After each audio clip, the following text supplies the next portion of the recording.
Hello friends, ഇന്ന് എൻ്റെ അനിയത്തി ചിക്കൻ വെച്ച് എന്തെങ്കിലുമൊക്കെ ഉണ്ടാക്കി തരുമെന്ന് ചോദിച്ചുകൊണ്ടിരിക്കുമായിരുന്നു. അപ്പോൾ അവളുടെ കണ്ണിൽ പൊടി തട്ടാൻ വേണ്ടി നമ്മൾ സിമ്പിൾ ആൻഡ് ഈസി ആയിട്ടുള്ള ഒരു ടേസ്റ്റി ചിക്കൻ ഫ്രൈ ഉണ്ടാക്കാമെന്ന് വിചാരിച്ചു. അപ്പോൾ അതിന് വേണ്ടി നമ്മൾ കഴുകി മാറ്റി വെച്ചിട്ടുള്ള ചിക്കനിലേക്ക് ഇഞ്ചി, വെളുത്തുള്ളി, പച്ചമുളക്, മല്ലിച്ചപ്പ് എല്ലാം കൂടെ നല്ലപോലെ പേസ്റ്റ് ആക്കിയതിന് ശേഷം ചിക്കനിൽ തേച്ച് പിടിപ്പിക്കണം. അതിൻ്റെ കൂടെ നമ്മൾ ആവശ്യത്തിന് ഉപ്പ്, മുളക് പൊടി, മഞ്ഞൾപ്പൊടി എല്ലാം കൂടെ ചേർത്ത് നല്ലപോലെ മിക്സ് ചെയ്ത് ഒരു 15 മിനിറ്റ് മാറ്റി വെക്കണം.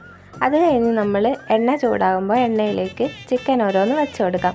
എപ്പോഴും നമ്മൾ ലോ ടു മീഡിയം ഫ്ലെയിമിൽ വേണം കുക്ക് ചെയ്യാൻ വേണ്ടിയിട്ട്, ഫ്രൈ ചെയ്യാൻ വേണ്ടിയിട്ട്. എങ്കിൽ മാത്രമേ ആ മസാലയുടെ ടേസ്റ്റൊക്കെ ചിക്കനിൽ തന്നെ ഉണ്ടാകത്തുള്ളൂ. ഇനി നമുക്ക് 2 ഭാഗവും നല്ലപോലെ ഫ്രൈ ചെയ്തെടുക്കാം.